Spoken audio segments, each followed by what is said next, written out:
मेरा नाम महेश है। मैं अपने आप को बहुत खुशकिस्मत मानता हूँ कि मेरी शादी रंजना से हुई है। रंजना और मेरी शादी घरवालों की मर्जी से हुई है। रंजना बहुत सुंदर है। शुरुआत में मुझे लगा था कि वो मुझसे शादी को हाँ नहीं कहेगी, लेकिन जब मैं उसे देखने गया तब उसके स्वभाव का पता चला। बहुत अच्छा उनका परिवार था। रंजना जब शादी करके मेरी जिंदगी में आई, तब से मेरी जिंदगी बदल गई है। सभी मुझे कहते थे कि मैं बहुत खुशकिस्मत हूँ। अभी मेरी शादी को करीब 3 महीने ही हुए हैं। मेरा सपना था कि मैं बड़े शहर में एक बड़ा शोरूम बनवाऊं कपड़े का। मैंने रंजना को इसके बारे में बताया। रंजना को पता है कि यह मेरे लिए कितना बड़ा सपना है। मैं दिन रात इसी में लगा रहता हूँ। बड़ी मुश्किल से मुझे एक जगह मिली, लेकिन पैसे बहुत ज़्यादा थे। इसीलिए मैंने अपने गांव की ज़मीन बेचने का फैसला किया था। ज़मीन में मेरे पिता के दूसरे भाइयों का भी हिस्सा था। इसी काम के लिए मुझे कुछ दिनों तक गांव जाना पड़ रहा था। मैंने रंजना को चलने को कहा, क्योंकि पता नहीं वहां कितना समय लग सकता है, लेकिन उसने कहा कि वो अपने मायके चली जाएगी। मैंने भी सोचा कि ठीक है। रंजना अपने मायके चली गई। मैं अपने गांव चला गया। रंजना से मैं फ़ोन पर बात किया करता था। जमीन के कागज और सारी बातों में समय लग रहा था। इस दौरान मेरी पत्नी से मेरी बात होती रहती थी। मैंने एक शाम उसे फ़ोन किया तो वो कुछ बदली बदली थी, ज़्यादा बोल नहीं रही थी। मैंने पूछा, क्या हुआ, तुम ठीक हो? वो बोली कि मुझे आपको कुछ बताना है। मैंने कहा कि बताओ, क्या बोलना चाहती हो? वो थोड़ी देर चुप रही और फिर बोली कि नहीं, अभी नहीं, मैं आपको मिलकर ही बताऊंगी। मैंने भी कहा कि ठीक है, लेकिन मुझे नहीं पता था कि मेरी जिंदगी में इतनी बड़ी बात होने वाली है। अगले दिन दोपहर में मैंने जब रंजना को फ़ोन किया तो उसने फ़ोन नहीं उठाया। मैंने भी सोचा कि कुछ काम होगा, इसीलिए मैंने उस बात पर ज़्यादा ध्यान नहीं दिया। मैं सारा दिन अपने काम में उलझा रहा। काम भी ज़रूरी था, क्योंकि वो ख़त्म करके ही मैं जल्दी से रंजना के पास जा सकता था। दिन भर के काम के बाद मैंने फिर शाम को रंजना को फ़ोन किया, लेकिन इस बार उसका फ़ोन स्विच ऑफ आ रहा था। मैंने फिर सोचा कि शायद किसी काम से गई होगी और मोबाइल स्विच ऑफ हो गया होगा। मैंने रात में फिर फ़ोन किया, क्योंकि दिन भर बात हो ना हो, लेकिन हम रात में ज़रूर बात किया करते थे। लेकिन रात में भी उसका फ़ोन स्विच ऑफ था।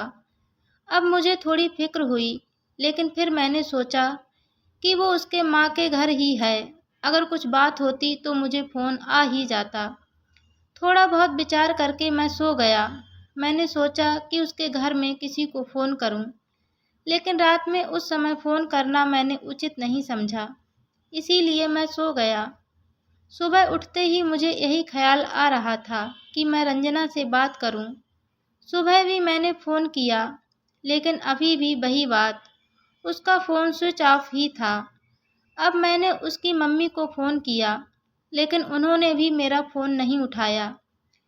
अब मुझे थोड़ी फिक्र होने लगी थी, क्योंकि किसी से भी मेरी बात नहीं हो रही थी। करीब 3 दिन तक न रंजना का फ़ोन आया, न उसकी माँ का। मैं अपने काम में लगा रहा। फिर एक शाम मेरी सास का फ़ोन आया। मैंने पूछा कि रंजना कहाँ है? वो बोली, रंजना अपनी एक चचेरी बहन की शादी में गई है। शायद वहाँ नेटवर्क नहीं होगा, इसीलिए बात नहीं हो पा रही है। मैं भूल गया था। रंजना ने मुझे बताया था कि वो वहाँ जाने वाली है। मेरी चिंता थोड़ी कम हो गई और मैं वापस अपने काम में लग गया। रंजना वहाँ 5 दिन रुकने वाली थी, इसीलिए मैंने सोचा कि शायद 5 दिनों तक मेरी रंजना से कोई बात नहीं हो पाएगी। मेरा काम भी लगभग ख़त्म हो गया था। मेरे हाथ में पैसे 2 से 4 दिन में आने वाले ही थे। जैसे ही मेरे हाथ में पैसे आए, मैं वहाँ से निकल गया। वहाँ से निकलने के बाद मैं सीधा अपनी पत्नी के घर ही गया, उसे लेने के लिए। जैसे ही मैं वहाँ पहुँचा, मुझे देखकर मेरी सास खुश होने के बजाय डरी हुई दिखाई दी। मैं थोड़ी देर वहाँ बैठा, उनसे पूछा कि रंजना कहाँ है। वो बोली कि वो अभी आई नहीं है। मैंने बोला कि आई नहीं है, अभी तक उसका फ़ोन भी नहीं लग रहा। मैंने कहा कि आप मुझे वहाँ किसी का नंबर दे दो, कितने दिन से रंजना से बात नहीं हुई है। वो कुछ देर सोचती रहीं, फिर बोली कि अभी मेरे पास नहीं है, मैं आपको किसी से पूछ कर देती हूँ। करीब 8 दिन हो गए थे मुझे रंजना से बात किए। मुझे रंजना पर भी गुस्सा आ रहा था कि उसका फ़ोन स्विच ऑफ क्यों है। अगर उसका फ़ोन काम नहीं कर रहा तो वो किसी के भी फ़ोन से बात कर सकती थी, लेकिन उसने मुझसे बात नहीं की। मैंने सोचा था कि जब वो आएगी तो उसे ज़रूर डांटूंगा। मेरी सास का फ़ोन नहीं आया। करीब 12 दिन हो गए। मैं उनके घर वापस गया, लेकिन अब वो भी घर पर नहीं थीं, ना ही मेरा फ़ोन उठा रही थीं।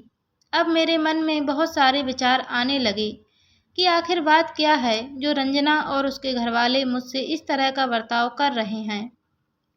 मैंने उन्हें मैसेज किया कि अब मैं पुलिस के पास जाऊंगा।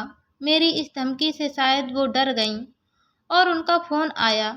बोली कि बेटा, मैं तुम्हें कुछ बताना चाहती हूँ, तुम घर आ जाओ। अब मेरी चिंता बढ़ती जा रही थी। ऐसी क्या बात है जो यह सब मुझसे छिपा रहे हैं। मेरी पत्नी ने मुझसे 20 दिनों से बात नहीं की थी। मैं अगले दिन उनके घर गया। मेरी सास का मुंह उतरा हुआ था। मैं बहुत गुस्से में था। मैंने जाते ही उन्हें जोर से चिल्लाते हुए पूछा कि कहाँ है रंजना। मेरी सास मुझसे बोली कि बेटा, अब मैं जो तुम्हें बताने वाली हूँ उस पर तुम्हें विश्वास नहीं होगा, लेकिन यही सही है। वो बोली कि रंजना किसी के साथ भाग गई है। मुझे मेरे कानों पर विश्वास नहीं हुआ कि मैंने क्या सुना। मैंने बोला, आप कुछ भी बोलोगे और मैं मान जाऊंगा। वो बोली, बेटा यही सच है। तुम्हारी शादी के पहले उसका एक प्रेम प्रसंग था। जब वो वहाँ गांव में अपनी बहन की शादी में गई तो उसे वो वहाँ मिल गया और वो मौका देखकर वहाँ से भाग गई। मैं जानती हूँ कि तुम उससे बहुत प्यार करते हो, लेकिन अब यही सच है। तुम्हें उसे भूलना होगा। हम लोग पुलिस के पास नहीं गए, नहीं तो बदनामी होगी, इसीलिए हम इस बात को तुमसे छिपा रहे थे। रंजना मेरे साथ 3 महीने तक रही थी। जितना मैं उसे जानता था वो ऐसा नहीं कर सकती थी, लेकिन उसकी माँ यह कह रही थी तो मैं कैसे ना मानता। मेरा मन अभी भी मानने को तैयार नहीं था। मेरी सास मेरे आगे रो रही थी, माफ़ी मांग रही थी। इतनी बड़ी बात मेरे घरवालों को पता चली तो उन्हें भी विश्वास नहीं हुआ। रंजना स्वभाव से बिल्कुल ऐसी नहीं लग रही थी। रंजना की माँ को देखकर मैं और मेरे घरवाले चुप रह गए। हमने कुछ बड़ा कदम नहीं उठाया। मैं अपने साथ हुए इस धोखे को बर्दाश्त नहीं कर पाया। मैंने रंजना को बहुत प्यार किया और मुझे कुछ भी हासिल नहीं हुआ।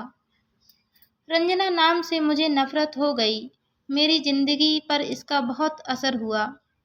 मैं जो शोरूम की शुरुआत करने वाला था उसके लिए मेरे पास अब सब कुछ आ गया था, लेकिन फिर भी मुझे अब कुछ करने का मन नहीं हो रहा था। किसी के साथ इतना बड़ा धोखा हुआ हो तो कोई कैसे खुश रह सकता है। मेरे घरवाले मुझे संभाल रहे थे। मैंने उसे बहुत ढूंढने की कोशिश की। मैं चाहता था कि वो मुझे मिले तो मैं उससे पूछूंगा कि आखिर उसने मेरे साथ ऐसा क्यों किया। धीरे धीरे समय बीतता गया। उसे गए अब 7 महीने हो गए थे और मैं भी उसे भूलकर अपनी ज़िंदगी में वापस बिजी होने की कोशिश करने लगा। एक दिन मेरा उसके घर के पास से जाना हुआ। ऐसे ही मेरा ध्यान उनके घर की खिड़की पर पड़ा। मुझे दिखाई दिया कि खिड़की में रंजना है। एक झलक सी मुझे दिखी। मैंने उसी समय उनके घर का दरवाज़ा बजाया। मेरी सास ने दरवाज़ा खोला और वो मुझे देखकर ही डर गई। दरवाज़ा खुलते ही मैं अंदर जाने लगा। मेरी सास ने मुझे रोका, लेकिन मैं नहीं माना। अंदर कमरे में गया तो रंजना को देखकर मैं हैरान रह गया। रंजना व्हील चेयर पर बैठी थी। रंजना ने मुझे देखा और उसकी आंखों से आंसू आ गए। मैंने पूछा, यह क्या हुआ? रंजना बस रो रही थी। मेरी सास बोली कि बेटा, रंजना जब शादी में गई थी तब उसका एक्सीडेंट हो गया था और उसे ऐसी जगह चोट आई जिसके कारण अब वो चल नहीं सकती है। एक्सीडेंट के समय भी बेहोशी में यही कह रही थी, तुम्हें ना बताए, वो बड़े काम के लिए गए हैं। डॉक्टर ने जब बताया कि हो सकता है रंजना अब चल ना सके और इलाज पर बहुत ज़्यादा पैसा लगेगा, तब भी मैंने कहा कि दामाद जी को बता देते हैं। लेकिन रंजना ने कहा कि मैं उनकी ज़िंदगी खराब नहीं कर सकती। उनका सपना शोरूम खोलने का है। मैं उनकी ज़िंदगी में जाऊंगी तो उन पर बोझ ही बनूंगी। इसीलिए रंजना ने यह झूठ तुम्हें कहने को कहा, ताकि तुम उसे भला बुरा कहकर उसे भूल जाओ, उससे नफरत करो। मेरी पत्नी मुझसे इतना प्यार करती थी। मैंने उससे कहा कि रंजना, अगर मेरे साथ ऐसा कुछ हो जाता तो क्या तुम मुझे छोड़ देती? रंजना ने रोते हुए कहा कि ऐसा मत बोलो। रंजना ने कहा कि मैं आपकी दोषी हूँ। एक्सीडेंट में हमारा बच्चा जो मेरे गर्भ में था वो भी नहीं बचा। आप मुझे भूल जाएं, दूसरी शादी कर लीजिए। मैं आप पर बोझ नहीं बनकर रहना चाहती। रंजना की आंखों से आंसू नहीं रुक रहे थे। कितने दिनों उसने इन्हें रोक कर रखा होगा। मैंने रंजना को बीते कुछ महीनों में ना जाने क्या कुछ कहा, लेकिन अब वो रंजना को एक पल भी अपने से दूर नहीं रखना चाहता था। मैंने रंजना की एक बात नहीं सुनी। मैं रंजना को अपने साथ ले आया। अब कोशिश यही है कि वो फिर से चल सके। मैंने मेरा शोरूम बेच दिया और अच्छे से अच्छे अस्पताल में रंजना को दिखाया है। उम्मीद की किरण दिखाई दे रही है। बस मैं यही चाहता हूँ कि वो फिर से अपने पैरों पर खड़ी हो जाए। तो ये थी हमारी आज की कहानी। आपको हमारी ये कहानी कैसी लगी हमें कमेंट बॉक्स में ज़रूर बताएं। और साथ ही ऐसी ही और अधिक कहानियाँ सुनने के लिए हमारे चैनल को सब्सक्राइब करें। साथ ही बेल आइकन को भी प्रेस कर दें ताकि आगे आने वाली प्रत्येक वीडियो का नोटिफिकेशन आपको सबसे पहले मिल सके।